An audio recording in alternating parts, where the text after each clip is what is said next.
Now we're going to bring Commissioner LaTourette back into the conversation. Our members are really excited to ask you fellows a couple of questions. Some ground rules for the audience. Please keep your questions brief and concise.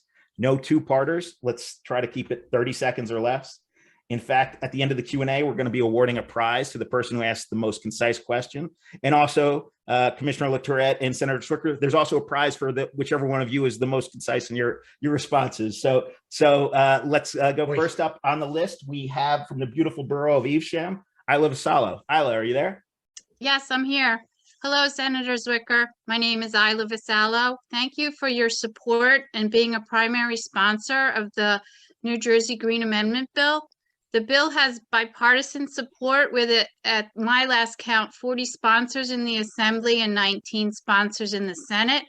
When is it likely this bill will come up for a public hearing, in your opinion? Tomorrow. I was just trying to satisfy the short succinct. The answer is, I think we can get it done this session. We're getting close. There are some questions about the language so that we can try to mitigate the, I'm not a lawyer, right? So I'm going to show my ignorance, but lawsuits that are not necessary. There's a word for that, whatever that is that I'm spacing on right now. So we were getting close to getting a hearing for it. And then there had been some questions about, can we tighten up the language a little bit? And when we're at that point of the discussion is when I know that we're just about there. And so a couple weeks ago, we started passing back and forth some of that language. So I think we see that this year. Awesome. Thanks, Senator. Next up, we have Cherry Hill Councilwoman Sangeeta Doshi. Sangeeta, are you there? Yeah, hi. Thanks, Shawn, for having me on, and thank you, Commissioner and Senator.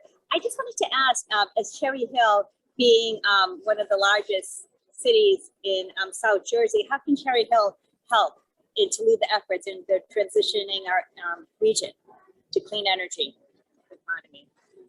We're just starting, we're revitalizing our green team. We're working on a tree ordinance. We're working on an EV ordinance. We have a lot of things in the works. And we've been working with Commissioner Nash and Shawn on the Air Quality Committee as well. Oh, there's a lot of ways to answer that question. So to be brief, I think the one of the biggest changes that can have the greatest impact will be fleet turnover. So to be attuned to every grant opportunity, which from DEP's side are rolling, every grant opportunity that we put out of funding for fleet turnover for local governments, because that's our specific lane. Whereas the BPU looks to incentivize private purchase of zero emission vehicles, and EDA has more of a focus on the commercial sector. We focus on local government. And so that is one of the biggest things that you can do most immediately. Awesome. Can I just add one that is a little off topic, which is look at your zoning laws too. How can we increase density of people while basically building up, or in other ways that are innovative, so that we're not just building over land that right now is permeable? That's something I want to see a lot of towns trying to figure out, and it's going to take some legislation, I think, to permit municipalities to do it. But I think it's another place besides what the commissioner mentioned where Cherry Hill could be innovative. Great segue, because next up is Lorraine Prince from Collingswood. And Lorraine is the person who taught me, I'm like, what's the most important town meeting to go to? Should I go to my town's green team meeting? Should I go to our civic association meetings? What meetings? The caucus meetings? No, go to your zoning board meetings. That's where you can make the most environmental impact. So Lorraine, are you there? I am now unmuted. Thank you. Hi. Yeah, Shawn and Representative Zwicker, thank you so much for mentioning that. That is something I always say. I always wonder if I just made that up, because I noticed that myself, but I'm so glad that it's coming from your level. And in fact, my question actually is for Commissioner LaTourette, and it's got to do with the levels of how we do things. So I'm I know all of us were so glad, Commissioner, when you said earlier that this part of Jersey has environmental issues that are underattended. And that's exactly what I wanted to ask you about. While the state has recently created some big picture very valuable opportunities to focus on stormwater, such as the ability to create stormwater utilities and the requirement to use green stormwater infrastructure for certain development, can you please speak a bit about how we can help you bring these big picture things down to a level having to do with stormwater I'm talking about now, because I know you just addressed it when it came to with air quality and the other sustainability issues. But speaking in terms of stormwater, how can we make these opportunities much more attractive to our local officials? And I ask this because TCS is made up of many individual people working at a hyper-local level. So how do we translate the bigger picture down to our elected officials? Okay, I'm going to think about how I can be concise here. So if I had to pick one passion out of my job, it is flood risk reduction and stormwater management, far and above, because it is the triple bottom line, right? If we better control our runoff through sound stormwater management, we are going to achieve cleaner waterways. That is one of South Jersey's environmental ailments, right? We also reduce the amount of flood water that impacts our neighbors directly. And we can save money by engineering with nature. We say green infrastructure, and folks may not understand.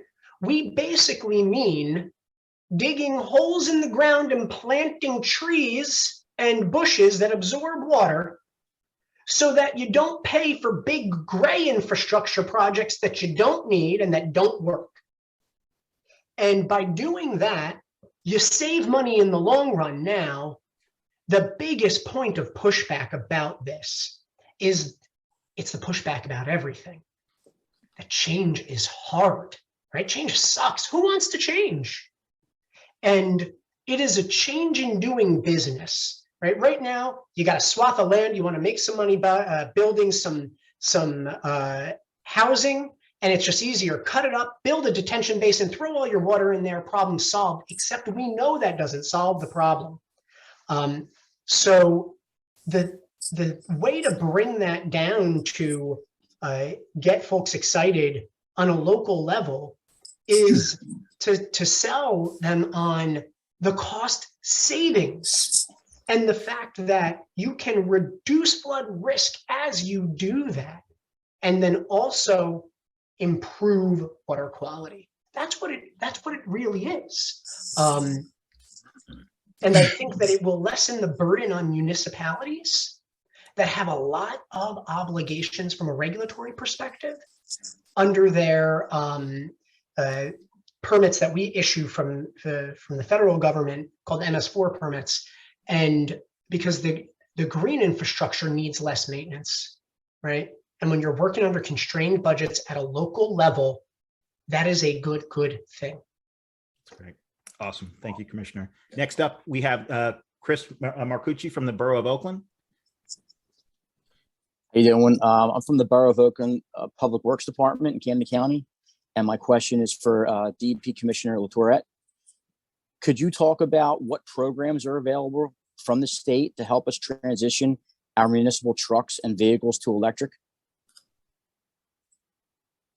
So I'll give you two answers. A, what's available now, and B, what's coming.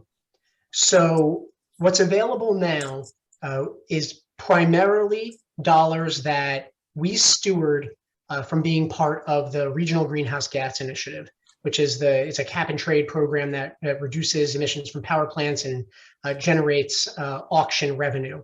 It's actually been gangbusters this year because the price of credits went up a bunch. And so we'll see greater investment in fleet turnover, as I mentioned before, for local governments in particular. Local governments can also take advantage of the loan and grant programs from the Economic Development Authority.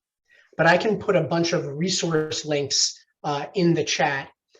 It's not nearly enough, right? The cost of this transition is tremendous, but every little bit matters. The fact that the government will pay the delta in cost when you replace that diesel garbage truck with an electric garbage truck, that's helpful. But the local governments still have to have that skin in the game. It's not as though the whole cost of that vehicle or that equipment is being granted. And then at the same time, we'll see new investments in electric school buses coming out of the federal government from the bipartisan infrastructure law, as well as a number of other initiatives that haven't yet clicked over. But I'll put some stuff in the chat about applying for those local government grants that are available now. That's great. Thank you, Commissioner. Next up, we have Tri-County's own Sharonda Allen. Sharonda, are you there? Yes, I'm here. Hello, Shawn. Yes, I'm from Tri-County, but I'm also one of the co-chairs for the Greater New Jersey Gateway Climate Reality Project chapter for New Jersey. So I'm going to actually direct this question to Senator Zwicker because I found that you are a member of the Manufacturing Caucus. With the upcoming plastic bag ban in May, are there any plans to actually produce reusable bags in New Jersey to produce sustainable jobs, to go toward economic development? I think I went for my question, Shawn. What was the last thing you said? I'm sorry. You said, and then are there any plans? Yes, I'll repeat that again. Yeah. Since you are a member of the Manufacturing Caucus in New Jersey, are there any plans to actually produce any of the reusable bags in New Jersey in light of the upcoming plastic bag ban? Of course, and my thought is to avoid importing from, China and places where the materials may not be as environmentally friendly, or, sometimes things come from other countries that may have toxic chemicals in it. Got it. Okay. So Yes. Two parts to that, right? One is there's some very specific pieces, and I don't have it in front of me right now, to ensure that the bags that are going to be allowable are genuinely environmentally friendly. Right? Yes. That's the first part. So there was long discussions about what does a reusable bag, what is it made of? What content is in there that's recyclable? The various things that will ideally, if it works, and it should, not lead to what you're referring to, where you have something that is actually unknown, but not healthy for the environment. In terms of the first part of the question, the short answer is yes, we don't have policies in place to incentivize that right now, but there are New Jersey companies that are currently manufacturing that are looking to do so right now. And they're part of a group of New Jersey manufacturing companies looking not just around reusable bags, but what is advanced manufacturing looking like, and how can we return New Jersey into a manufacturing state? Many of you have seen the bridge slogan in Trenton on the way in that says, Trenton makes, the world takes.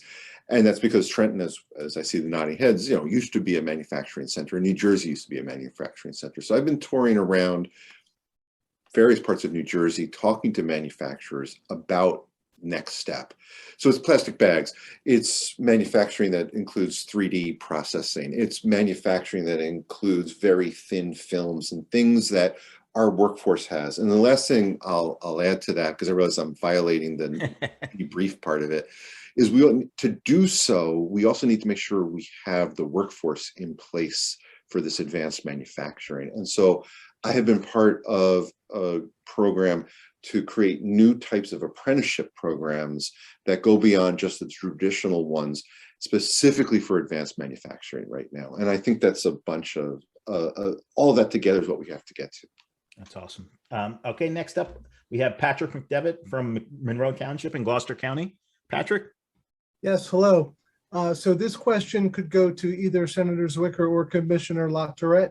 I know you've both spoken about the need for building electrification and getting away from fossil fuels for heating our buildings.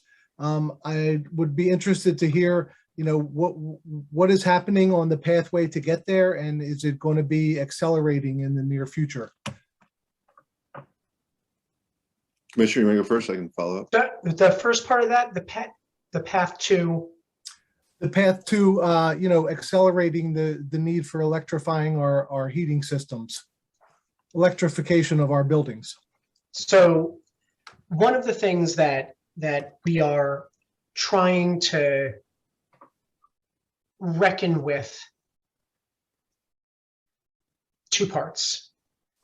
The first is, as we move forward in electrification of both vehicles and buildings, that we've got to make sure that we are pacing those changes in a way that is not going to cause what we call leakage with respect to our carbon emissions and our ability to achieve clean energy endpoints, right? So the idea that as we bring in more renewable energy, and are we so far ahead in electrification that we are causing the triggering of those dirty plants in Pennsylvania that also harm our air quality, to put it crudely, right?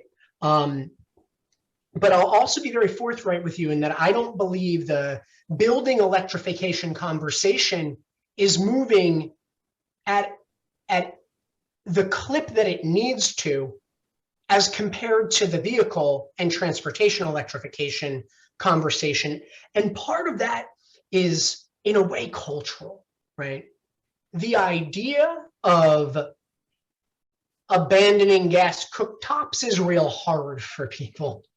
And there has been a concerted anti-building electrification campaign in this state and around the country. And so there is a lot of fear that is being sown among the public that somehow the switch in buildings is so disastrously expensive to have worked a bill in our legislature to not put forward any mandates, right? That's all genesis of this nationwide campaign that's built on falsehoods, right? So we've got this big, and I say that not to cast aspersions, but to remark upon the big job that we have to do in making sure that we're talking to everyone and not just ourselves. Because to really confront climate change, we need a culture change. So what I believe that we need to do is a proof of concept. We need to make an investment with local and nonprofit, non-governmental partners as a proof of concept on building electrification, and build into it an important workforce development component that will help folks understand the benefits to be derived from that. And I think doing something like that will really help move the conversation, because the building code conversation is basically nowhere, right? I'll just tell it like it is. Maybe I'll get in trouble tomorrow, but that's just true. And so instead of hiding from that and pretending like we're really doing something big, let's do something small and show people that it works so that we sow confidence, because we can. That's great. You know, we need, geothermal needs pipe fitters too, right? Can I just? So does hydrogen. Yep. Yeah. Oh, we should talk green hydrogen too.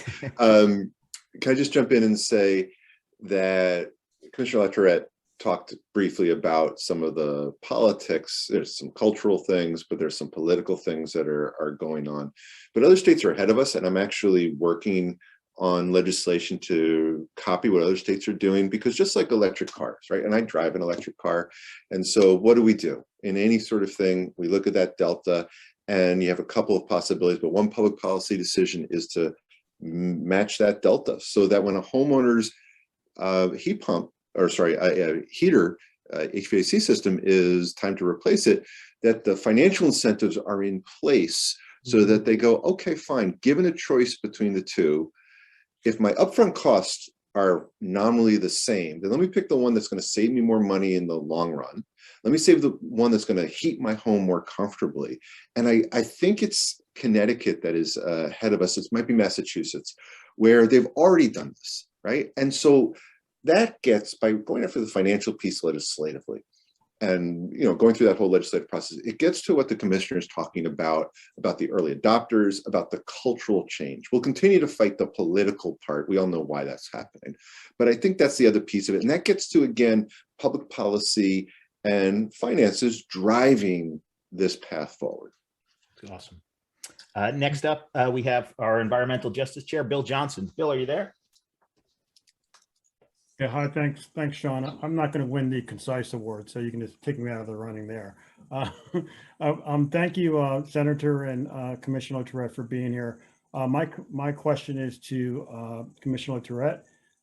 As you know, like I said, I'm part of the Environmental Justice Committee. I'm the lead here, and I just wanted to get a brief update on the Environmental Justice Law 232, which was I think it was signed about 2 years ago, right? No, about a year and a half ago. And there were some working sessions which I attended. They were great. And then we didn't hear much. So we've talked a lot in this committee about keeping an eye on Bill 232. And also we talked to Senator Singleton, who was the sponsor of that bill. And just wanted to get, some status of that on that bill, but also kind of how you see DEP kind of using that as a tool to prevent, building of this type in the overburdened communities. I'll tell you a secret, but I'm being recorded. So it's not a secret. You will see our environmental justice regulations imminently. I believe we are weeks away from a formal proposal in the New Jersey Register. So that silence you heard is just because we've been working. But I will say, before I was commissioner, I started at DEP 3.5 years ago as chief counsel. And the very first meeting that I took was with Senator Singleton on his original EJ bill. And working with him on that bill for the 2 years prior and remains one of the greatest honors of my legal career. And we are, no question, the national leader in this space, the national leader. I'll be going to the Environmental Council of the States, which is all the secretaries of the country get together on this topic. And one of the things I'll be talking with them about is these regulations. And when we put them out, we've done all this data analytics. And so there will be an EJ mapping tool that will help any applicant to do the environmental justice analysis. So that we're not slowing progress, but we are making sure that protection is in place. And the analytics that we've done so far, it show us just how easy it is to invest a little more, do a little better, and you will do right by your community. That's what it shows. It's very exciting. That's awesome.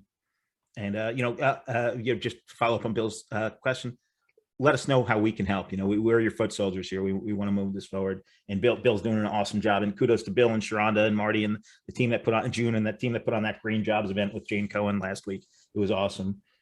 Next up, we got to go quick, everybody. Bill Ritzler from Pittman, Gloucester County, who's also part of DVARP, and congratulations, DVARP. Tony Lanziotti is the new president of DVARP, the Delaware Valley Association of Rail Passengers. So congratulations, Tony. Bill, are you there? Yes, I am. Good evening. Thanks to both gentlemen for taking time to answer questions this evening. I'd like to direct my question to Senator Zwicker. Public transportation in Burlington, Camden, and Gloucester counties has suffered from underinvestment for decades. Senator, will you vote to increase public transit options in southern New Jersey? Yes. Good. Woohoo. That's awesome. Quick, and the answer we wanted. I don't want to be flippant about it, but yeah, of course, right? I mean, mass transit, the part where what you're dealing with in South Jersey, where you have no transit, I have huge parts of my district with exactly the same thing. And it's a major issue. I just took a meeting earlier today with a disability rights advocate, just talking about the need for people with disabilities to move around the district for a variety of work, doctor's appointment, et cetera. So I, all kidding aside now, but yes, of course I will. That's great. I did think we had the one-word answer there, but the answer was good anyway. So I couldn't help myself. It didn't feel right. Next up, we have from Voorhees, Marianne Leone. Marianne, are you there? Yes, I am. So yes, I'm with Sustainable Voorhees, and I'm helping the Camden County Office of Sustainability plan the biggest, best South Jersey festival coming up, Sustainability Festival, right, on the 30th of April. And we're going to have a EV showcase and plant sale. But I wanted to ask, and I would love actually both of you to come, Senator Zwicker and Commissioner, if you would be able to come on the 30th, that would be great, because my question is to the Commissioner. I got an email about DEP celebrating a big anniversary. I think it's the Big 5-0, and that's coming up, I think, on the 23rd of April. Can you tell us a little bit more about that event? Yes, and I'm glad that you mentioned it, and I would love to visit with you all for a South Jersey component of our statewide celebrations for the month. 2020 was the 50th anniversary of Earth Day, and also the 50th birthday of the creation of the DEP, and we had planned a blowout celebration. And then COVID, and it was canceled. It was for April. And I refuse to abide that. So we are doing a blowout celebration on the 23rd, Saturday, day-long celebration in Liberty State Park, so Jersey City, because we own it and makes it easier. And so we'll have games and music and food, family fun, exhibitors from different renewable companies and EV companies and environmental organizations, a way for young people to connect with environmental careers, for example. So by all means, the invitation is broad. That's awesome. Thank you, Commissioner. Next up, we have from the Tri-County Recycling Committee, Jeremiah Williams. Jeremiah, are you there? Yes. Hi, everyone. I'm the chair of the new Plastics and Recycling Committee. I actually have a question for both Commissioner LaTourette and also one for Senator Zwicker. I'll start with the Commissioner first, and it'll go as follows. I did read the article about the grant that you were able to get for the municipalities as far as reducing their waste and the incentives regards to that. Are there any municipalities that are model examples of that? And also, are there any plans of creating a more uniformity in recycling in New Jersey? So I think there are a lot of good models among our municipalities for their approaches to our litter reduction and recycling programs, and it's hard to call out precisely one or even five that are the models because of your second question, because the recycling approach in the state is broken. It's so broken. And part of the reason for that is there's lots of home rule reasons for that, but it is impossible for any resident to understand what they should be recycling or not.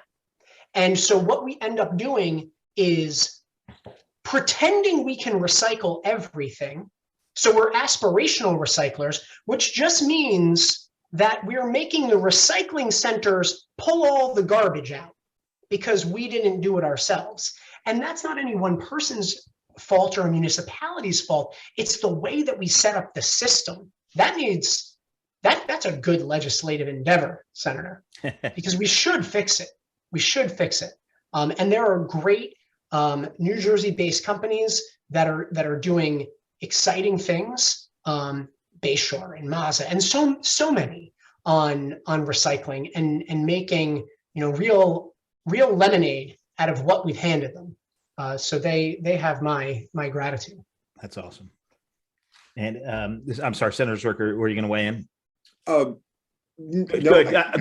No, as much as we'd love to hear what you have to say.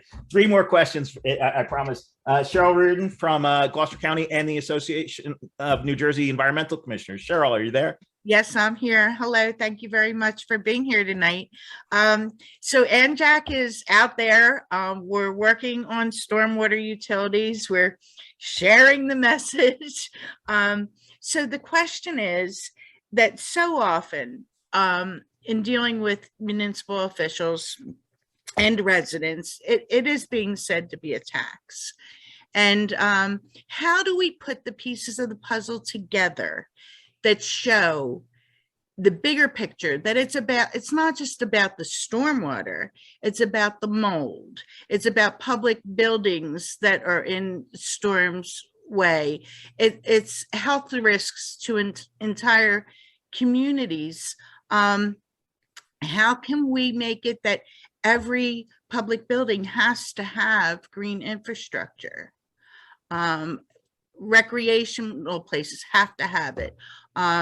And stronger stormwater regulations, because a lot of the towns, they know they have to do it. They want to do it, but they are so afraid of being sued. So that's my questions. I'll start this one. As of the two of us, I'm the one who's had the mailers that go out that says, Zwicker will tax anything. He even taxes the rain. So, but I think that, Shawn, I had the same reaction when I saw it too. But he also had, what is it? Benjamin Franklin discovered electricity in 17 or whatever, and Zwicker will tax your electricity, blah, blah, blah, right? But the commissioner said something earlier. I don't remember what the question was, but to me, I would answer it this way, which is the politics is such that we work on a yearly budget, municipal budget, state budget. And so this is always what does it cost now versus what it costs later?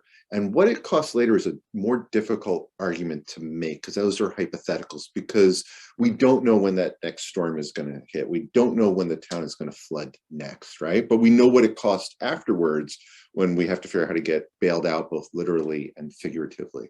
So I personally think, and this is a political answer, that when you're running into this, you have to make a strong economic argument.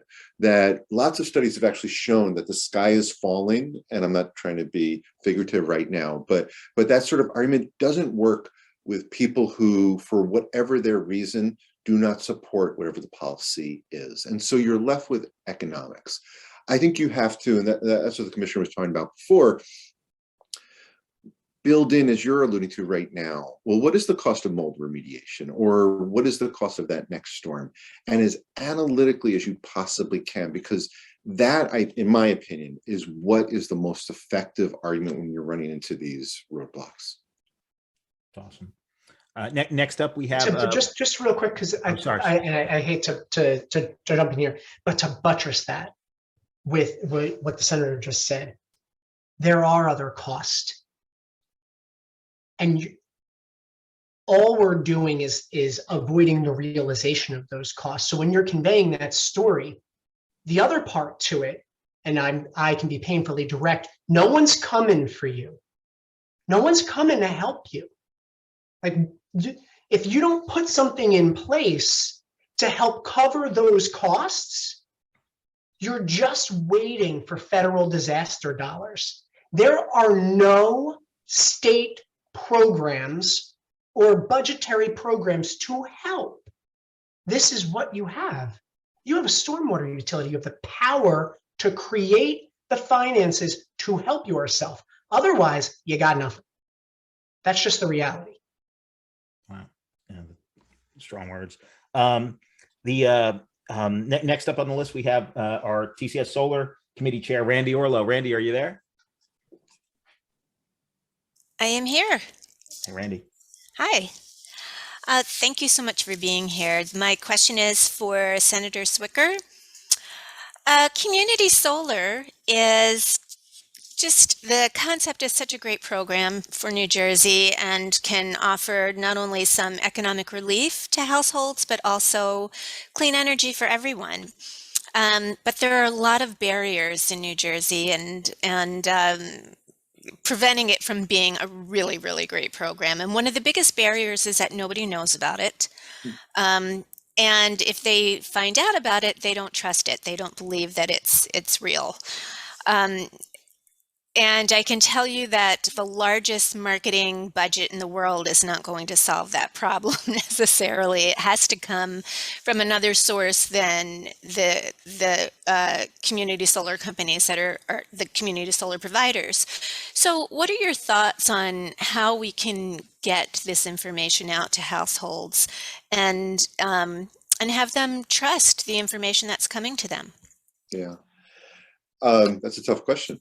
But I think part of that is neighbor to neighbor advocacy, right? So for instance, I have a neighbor who just got solar panels installed on his roof. And we're talking, right? We're walking our dogs and we're talking. And what is missing from that, I said to him, what's your return on investment? When are you going to get your money back? You know, all those various things. Part of it was he did it from a philanthropic perspective. Right. And he didn't have necessarily the tool set to be able to say to me, oh, okay, I can tell you exactly when I'm going to get the money back, how much money I'm going to make, why this is a good investment. So part of this, before you get to the education, is making sure the tools are in place. The next part, though, is for him at the next neighborhood block party to say, hey, guess what? My utility bill is going down by blank.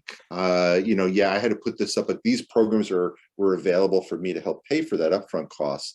And now here we go. So I think it is that neighbor to neighbor type of thing, because I agree with you.